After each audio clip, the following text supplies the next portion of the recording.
ప్రధాని మోదీతో సీఎం రేవంత్ రెడ్డి తొలిసారి భేటీ అయ్యారు. తెలంగాణను ఆదుకోండి, విభజన హామీలు నెరవేర్చండి అని రిక్వెస్ట్ డిమాండ్ వాట్ ఎవర్ చేశారు.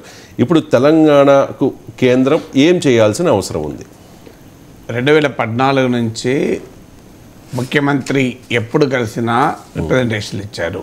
మంత్రులు ఎప్పుడు కలిసినా కేంద్ర ప్రభుత్వానికి అనేక రిప్రజెంటేషన్ ఇచ్చారు. అంతకుముందు 2014 తర్వాత 2018 ఎన్నికలకు ముందు కూడా తర్వాత కూడా ఇలా అనేక సందర్భాల్లో ఇచ్చిన రిప్రజెంటేషన్లే.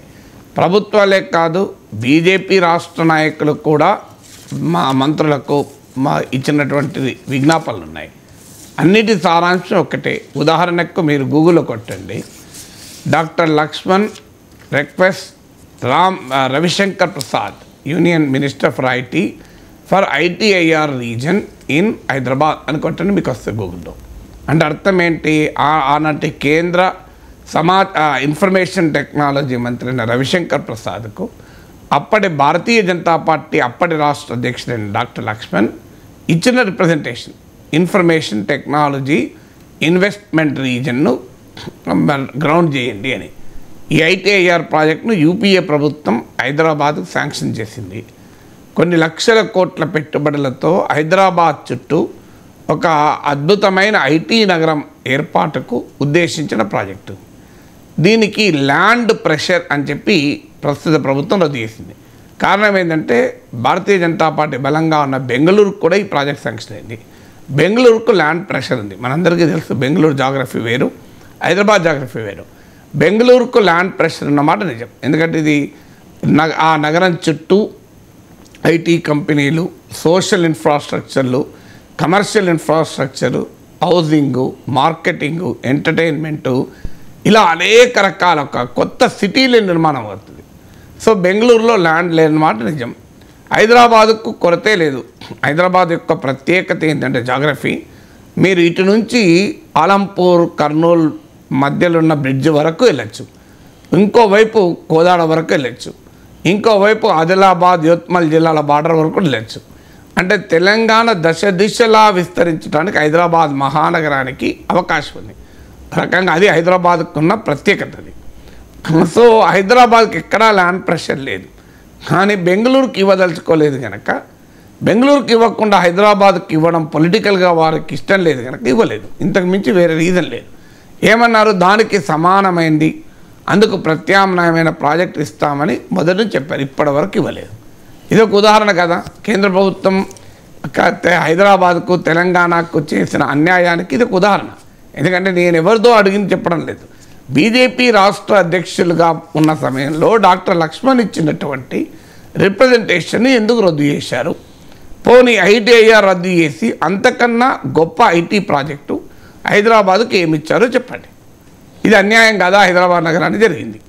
2, మీరు ఇండియన్ ఇన్స్టిట్యూట్ ఆఫ్ మేనేజ్మెంట్ అనేక రాష్ట్రాల్లోని అనేక రాష్ట్రాల్లో పెట్టారు. చిన్న చిన్న నగరాల్లో కూడా ఐఏఎం పెట్టారు.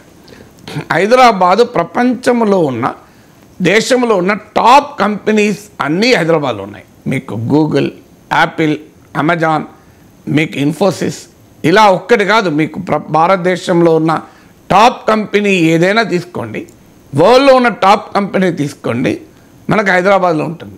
కానీ హైదరాబాద్కు Indian institute of management IIM ఇప్పటి వరకు శాంక్షన్ కాలే. ఇక్కడ ఐఏఎం పెట్టకపోయినా మంచిదే. బండి సంజయ్ రిప్రజెంట్ చేస్తున్న కరీంనగర్లో IIIT అడిగారు, ఇప్పటివరకు దిక్కులేదు. మీకు విభజన చట్టంలో బయ్యారంలో స్టీల్ ప్లాంట్ పెడతామన్నారు. ఇప్పుడు ఏమంటున్నారు? అది ఫీజిబుల్ కాదు అంటున్నారు. ఫీజిబుల్ కాదు అనేది, గుజరాత్లో స్టీల్ ప్లాంట్ పెట్టడానికి ఫీజిబిలిటీస్ ఉంటాయి, హైదరాబాద్లో బయ్యారంలో ఫీజిబుల్ కాదా? బయ్యారంలో దొరికే ఇనుప ఖనిజం నాణ్యత లేకపోతే, ఛత్తీస్గఢ్ తెలంగాణకు బార్డర్ స్టేట్, ఛత్తీస్గఢ్లో పుష్కలంగా నిక్షేపాలు ఉన్నాయి, మీకు ఇనుప ఖనిజం, అక్కడి నుంచి ఇచ్చి ఇక్కడ స్టీల్ ప్లాంట్ పెట్టకూడదా? పోనీ స్టీల్ ప్లాంట్ పెట్టడానికి ఫీజిబుల్ కాదు, దానికి సరిసమానమైన మరో ఇండస్ట్రియల్ ప్రాజెక్టు కేటాయించవచ్చు కదా, ఇచ్చారా? తర్వాత రాష్ట్రంలో సాధారణంగా ఒక రాష్ట్రానికి ఒక నీటిపారుదల ప్రాజెక్టుకు జాతీయ హోదా ఇస్తారు నార్మల్గా. తెలంగాణకు కూడా ఒక నీటిపారుదల ప్రాజెక్టు జాతీయ హోదా ఇవ్వండి అని ఎప్పటి నుంచో తెలంగాణ ప్రభుత్వం అడుగుతోంది. ఇంతవరకు దిక్కులేదు. కానీ విచిత్రం ఏంటంటే పాలమూరు రంగారెడ్డి ఎత్తిపోతల పథకానికి జాతీయ హోదా ఇవ్వమని తెలంగాణ అడుగుతుంటే పాలమూరుకు రంగారెడ్డికి నీళ్లు ఆపే అప్పర్ తుంగ ప్రాజెక్ట్, ఎగువలో కర్ణాటకలో ఉండే ప్రాజెక్ట్, అది అక్రమంగా నీళ్లు వాడుతోందని మనం రోషయ్య గారు ముఖ్యమంత్రిగా ఉన్నప్పుడు నా గుర్తు ఒక రిప్రజెంటేషన్ అప్పుడు ప్రైమ్ మినిస్టర్కి ఇచ్చారు అఖిలపక్షం వెళ్ళి. అంటే ఇలా ఎగువన నీళ్లు అక్రమంగా వాడడం వల్ల మా మహబూబ్ నగర్ జిల్లాను దెబ్బతింటోంది అని ఆ ప్రాజెక్టుకు నీళ్లను కేటాయిస్తూ దానికి జాతీయ హోదా ఇచ్చారు. అంటే కర్ణాటక కోమో ఎగువన జాతీయ హోదా ఇచ్చి దిగువన తెలంగాణకు నీళ్లు నిధులు రాకుండా చేసిన మాట నిజం కాదా? దీనికి ఆన్సర్ చెప్పాలి కదా. తర్వాత డిఫెన్స్ సెక్టార్, తెలంగాణలో defence research and development organisation DRDO, Bharat dynamics limited, ordnance factory ఎద్దుమైలారంలో మెదక్ జిల్లాలో, ఇలా డిఫెన్స్ సెక్టార్కి సంబంధించినటువంటి ఒక పెద్ద ఇన్ఫ్రాస్ట్రక్చర్ మీకు ఉంది. అగ్ని క్షిపణికి సంబంధించిన అనేక రకాల ఇన్పుట్స్ తెలంగాణలో ప్రొడ్యూస్ అయ్యాయి, హైదరాబాద్లో ప్రొడ్యూస్ అయ్యాయి. అలాగే మీకు చంద్రయాన్లో వాడే అనేక ఇన్పుట్స్ కూడా హైదరాబాద్లో ప్రొడ్యూస్ అయ్యాయి. స్పేస్ స్టార్టప్స్ కూడా హైదరాబాద్లో ఉన్నాయి. మరి ఇలా ఒక డిఫెన్స్ కారిడార్ ఇవ్వండి.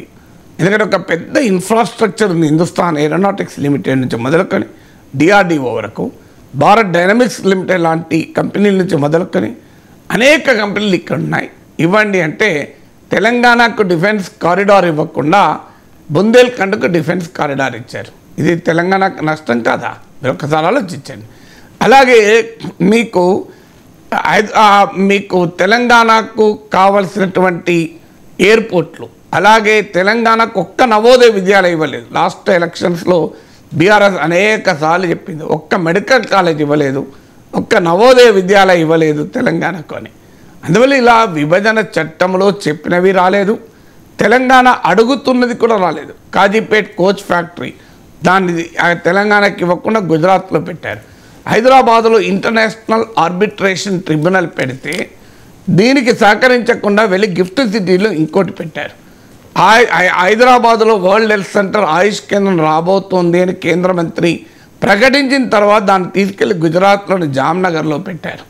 సో ఇలా ఉదాహరణలు చెప్పుకుంటూ పోతే మనకు చాలా దొరుకుతాయి. అందువల్ల తెలంగాణ పొలిటికల్ మ్యాప్లో బీజేపీకి ప్రాధాన్యత లేకపోవడం వల్ల నష్టపోయింది. నేను అనేది ఏంటి, ఇప్పుడు ప్రాధాన్యత కూడా వచ్చింది. మీకు 14% ఓట్లు వచ్చాయి, 1 నుంచి 8 సీట్లు వచ్చాయి, 4 ఎంపీ సీట్లు వచ్చాయి. ఎందుకు ఇప్పుడు తెలంగాణ పట్ల వివక్ష ఉండాలి? ఆంధ్రప్రదేశ్ పట్ల వివక్ష ఉంది, అది మనం ఇంకో సందర్భంలో అనేక సందర్భాల్లో మాట్లాడుకున్నాం, మరో సందర్భంలో మాట్లాడతాం. నేను తెలంగాణ ఆంధ్రాకు పోలిక అవసరం లేదు. కానీ ఇన్ని రకాల ఉదాహరణలు మీకు చెప్తున్నాను. ఇవన్నీ కూడా విభజన చట్టంలో చెప్పింది, తెలంగాణ బీజేపీ నాయకత్వం అడిగింది, మీకు విభజన సందర్భంగా వచ్చిన హామీలు, తెలంగాణకు న్యాయబద్ధంగా రావాల్సినటువంటి ప్రాజెక్టులు ఇవన్నీ. ఇవి రాలేదు కనుక ప్రతి ప్రభుత్వం అడుగుతోంది. గత ముఖ్యమంత్రి అడిగారు, ఇప్పటి ముఖ్యమంత్రి అడిగారు, ఎవరైనా అడగాల్సిందే, ఇవ్వాల్సిన బాధ్యత ఉంది. కానీ డబుల్ ఇంజన్ సర్కార్ వస్తే తెలంగాణ డెవలప్ అవుతుంది అని ఎన్నికల్లో చెప్పారు. అందువల్ల డబుల్ ఇంజన్ సర్కార్ రాలేదు కనుక మేము ఇవ్వమంటారా ఫెడరల్ వ్యవస్థలో? సో ఫెడరల్ వ్యవస్థలో డబుల్ ఇంజన్ అనేది ఉండదు, అది యాంటీ కాన్స్టిట్యూషనల్. ఫెడరల్ వ్యవస్థ యొక్క లక్షణమే, భారత రాజ్యాంగ స్వభావమే ఏ ఇంజన్ ఆ ఇంజనే, కేంద్ర ఇంజన్ కేంద్రమే, రాష్ట్రం ఇంజన్ రాష్ట్రం ఇంజనే, స్థానిక సంస్థల ఇంజన్ స్థానిక సంస్థల ఇంజనే. ఇవన్నీ ఒకే ఇంజన్ కావాలన్నది రాజ్యాంగ స్ఫూర్తికి విరుద్ధం. అందువల్ల ఇప్పటికైనా తెలంగాణ భారతదేశంలో అంతర్భాగం. తెలంగాణ ఇది ప్రోగ్రెసివ్ స్టేట్. తెలంగాణ అనేది భారతదేశానికి ఒక సిగ్నిఫికెంట్ కంట్రిబ్యూటర్. 2.9% ఉన్న తెలంగాణ జనాభాలో వాటా 4.8% భారత జీడిపికి, భారతదేశ జీడిపికి 4.8% కంట్రిబ్యూట్ చేస్తుంది. భారతదేశంలో సిక్కిం, ఢిల్లీ తర్వాత అత్యధిక తలసరి ఆదాయం ఉన్న రాష్ట్రం. సొంత పన్నుల ద్వారా ఆ ఆదాయాన్ని ఎక్కువ సమీకరిస్తున్న దేశం. అభివృద్ధి రేట్లో కూడా దేశ సగటు కన్నా మెరుగ్గా ఉన్న దేశం. దేశంలో సగటు తలసరి ఆదాయం 96,000 ఉంటే తెలంగాణలో 3,12,000 ఉంది. అందువల్ల ఒక ప్రోగ్రెసివ్ స్టేట్ను మనం పనిష్ చేస్తామా, ఎంకరేజ్ చేస్తామా? మీకు మంచి మార్కులు వచ్చిన బిడ్డకు ఏదో ఒక గిఫ్ట్ కొనిస్తారు తల్లిదండ్రులకు, కానీ నువ్వు మంచి మార్కులు వచ్చాయి కదా నిన్ను శిక్షిస్తానని అంటే అది అంగీకరించబడుతుందా? పర్ఫార్మెన్స్ షుడ్ బి రివార్డెడా లేదా? తెలంగాణ ఎకానమీ ఇది బూమింగ్ ఎకానమీ. తెలంగాణ ఎకానమీ పెరగడం భారతదేశ ఎకానమీకి కూడా అవసరం. ఉత్తరప్రదేశ్, బీహార్ లాంటి, మధ్యప్రదేశ్, రాజస్థాన్ లాంటి వెనుకబడిన రాష్ట్రాలను పోషించాలన్నా తెలంగాణ ఎకానమీ పెరగాలి. ఎందుకంటే మనం రూపాయి ఇండియా కంట్రిబ్యూట్ చేస్తే మనం రూపాయి కన్నా తక్కువ తీసుకుంటాం. ఉత్తరప్రదేశ్ ఇలాంటి రాష్ట్రాలు ఇచ్చేది తక్కువ, తీసుకునేది ఎక్కువ. మనం ఇచ్చేది ఎక్కువ, తీసుకునేది తక్కువ. అందువల్ల ఇచ్చే వాళ్ళను కూడా కేంద్రం ఆలోచిస్తేనే తెలంగాణకు కూడా మరింత డెవలప్ అయి ఉత్తరప్రదేశ్ లాంటి రాష్ట్రాలు పోషించగలుగుతుంది. లేకపోతే ఎవరు పోషించాలి? యూపీని వాళ్ళ స్వయంపోషకత్వం కాదు. మీరు నార్త్ ఇండియన్ స్టేట్స్ చాలా రాష్ట్రాలు సెల్ఫ్ సఫిషియెంట్ కాదు అది. So south Indian states contribute చేస్తే ఆ రాష్ట్రాలు పోషించబడతాయి. పోషించాలి కూడా, తప్పని కూడా నేను అంటలేను, దేశం అంతా ఒకటే. కానీ if you don't reward progressive economies then అది దేశానికి కూడా నష్టం, తెలంగాణకే కాదు.